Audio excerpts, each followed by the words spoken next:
ஓம் சக்தி. ஜெய் கணேஷா, ஜெய் வராகி.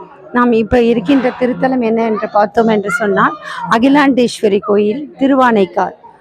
ஜம்புலிங்கேஸ்வரருடைய அந்த ஆலயத்தில் இருக்கும் அம்மை அகிலாண்டேஸ்வரி, ஈசன் ஜம்புகேஸ்வரர், நீரூற்று இருக்கும் பஞ்சபூதத்தில் அப்பு ஸ்தலம் என்று சொல்லப்படுகின்ற ஸ்தலத்துல தான் இப்போ நம்ம இருக்கின்றோம்.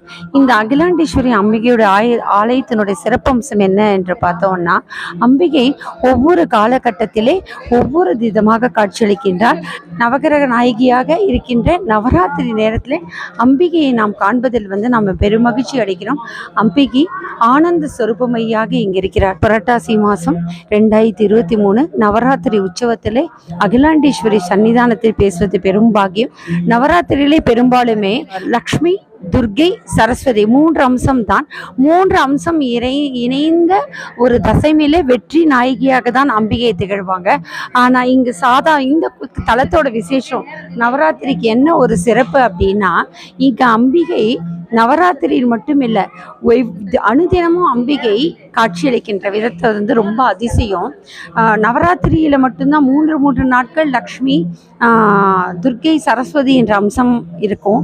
ஆனால் அகிலாண்டேஸ்வரி சன்னிதானத்தில் அகிலாண்டேஸ்வரி அம்பிகை காலையில் மகாலட்சுமியாகவும், மதியானம் துர்கையாகவும், சாயங்கால நேரத்திலே அம்பிகை சரஸ்வதியாகவும், இரவு நேரத்திலிருந்து விடிகாலை வரை ஸ்ரீ வராகியாகவும் காட்சியளிப்பது தான் இந்த அம்பிகையோட சொரூபம். தினமுமே அம்பாள் இந்த ரூபத்தில் தான் அம்பிகை காட்சி அளிப்பதாகவும் சொல்லப்படுகிறது. அம்பிகை அதுக்கப்புறம் குழந்தை வடிவத்திலே பாலாம்பிகை ரூபத்திலே அம்பிகை இருப்பதும் இதோட சிறப்பம்சம்.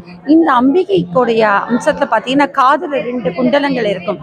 ஆதிசங்கரர் சிவசக்கரத்தையும் சிவஸ்ரீ சக்கரத்திலையும், இந்த புறம் சக்தி ஸ்ரீ சக்கரத்தையுமாக காது குழையிலேயே அந்த தாடகம் என்ற சொல்கின்ற அமைப்பிலே 2 ஸ்ரீசக்கர குண்டலங்களை அமைத்து சக்தியாக அம்பிகையை இங்கே அருள் புரிய, ஸ்ரீ பரமேஸ்வரியாக அருள் புரிய அவர் பாவித்திருக்கிறார். இந்த வராகியம்மா பீடத்தின் மேலே அம்பிகை அகிலாண்டேஸ்வரி காட்சி அளிப்பதுதான் மிகப்பெரிய ஸ்வரூபம். ஆதிசங்கருடைய ஸ்ரீசக்கரத்தோடு அமைந்த ஒரு பீடம் என்று சொன்னால் வராகியம்மா படம். இப்போ மாங்காட்டு காமாட்சி, காஞ்சி காமாட்சின்னு பார்த்தீங்கன்னா அந்த பீடம் மேலே ஸ்ரீசக்கரம் இருக்கும். இங்கே அம்பிகையோட காது குழைநீர் தான் ஸ்ரீசக்கரம். நவராத்திரியில நவகிரக நாயகியாக இருக்கின்றவர் அம்பிகை. தினமே நவகிரக நாயகி தான் அம்பிகை. ஒவ்வொரு காலத்திலையும் காலையில் லக்ஷ்மி, மத்தியானம் துர்கை, இரவு சாயங்காலம் சரஸ்வதி, இரவு வராகின்ற ஒரு வராகியம்மான்ற அம்சத்தில் அம்பிகை தினமும் காட்சியளிப்பது மிகப்பெரிய பாக்கியம். நவகிரக நாயகியாக இருக்கின்ற அம்பிகை, ஆதிபராசக்தி அன்னை அகிலாண்டேஸ்வரி இங்கே நமக்கு காட்சி கொடுப்பது மிக பெரிய பாக்கியமாக சொல்லப்படுகின்றது. இந்த அகிலாண்டேஸ்வரியில் இருக்கின்ற ஜம்புகேஸ்வருக்கு என்ன தனி சிறப்பு என்று சொன்னால், அம்பிகை வடகரையில் காவிரி கரையில் இருக்கு. அம்பிகை தானாக சுயம்புவாக சிவபெருமானை பிரதிஷ்டை செய்து அம்பிகை வழிபட்ட ஸ்தலம். தன்னுடைய மனநாதனை தானே உருவாக்கி சிவபெருமானை அதற்காக அவர் அமைத்த தலம்தான் இந்த திருத்தலம்.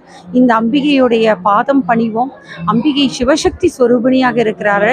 சௌந்தர்யகிரியில் ஆதிசங்கரர் சொல்வார்ல, சிவசக்தியா யுக்தோ எதிபவதி சக்த பிரபவிதம் நச்சே தேவம் தேவோ நகல குஜலக ஸ்பந்தி சுமம்பி அதஸ்வா ஆராத்தியம் அரிகர விரிஞ்சாதி விரும்பி பிரணந்தும் சோதும் வா கதமக்கிரக புண்ணியக பிரபவதியும் என்று அம்பிகை இங்கே ஆனந்தமையாக, ஆனந்த லகரியாக இருப்பது தான் இங்கே பெரும் பாக்கியம். क्यामा काचन चंद्रिका त्रिभुवने पुण्यात्मना माननी श्रीमा शून्य कवित्तवर्ष जननी या कापि कादम्बिनी माराराध्य मनोविमोहन विदगो काशिष्यमा कंदली कामाक्ष्याः करुणा विडाचलहरी क्या मायमे कल्पदाम् ऐङ्गार रीङ्गार रगश्रयुक्त श्रीङ्कार गूढार्थ मगावि भूत्या ओंकार मर्म प्रतिपादिनीभ्यां नमो नमः श्री गुरु पादगाभ्यां शिवशक्त्या युक्तो यदि भवति शक्ति प्रभवदं न चेदेवं देवो नगलकुचलस्पन्दितुमपि अधस्वा आराध्यां हरिहरविरिञ्चादिभिरपि प्रणन्तुं स्तोतुं वा कथमकृत पुण्यग प्रभवதி. இந்த அம்பிகை அகலாண்டேஸ்வரி தனம் தரும், கல்வி தரும், ஒரு நாளும் தளர்வறியா மனம் தரும், தெய்வ வடிவம் தரும், நெஞ்சில் வஞ்சமில்லா இனம் தரும், கணம் தரும் பூங்குழலால் அபிராமி கடைக்கண்களை இங்கே அகிலாண்டேஸ்வரி கடைக்கண்கள் பார்வைப்பட்டு அனைவரும் அனைத்து நலமும் பெறுவோமாக. நவகிரகனாகிய வழிபட்டு ஓம் சக்தி பராசக்தி என்றும் அம்பிகையுடைய பாதத்தையும் சிவபிரான பாதத்தையும் தொழுது பணிவோம். ஓம் நமச்சிவாய வாழ்க, நாதன்தாள் வாழ்க, இமை பொழுதும் என் நெஞ்சு நீங்காதான் தாழ்வழ்க. ஓம் சக்தி. 아주 파래 나의 앞에 있는 네 모습도 눈부시기만 해. 세상은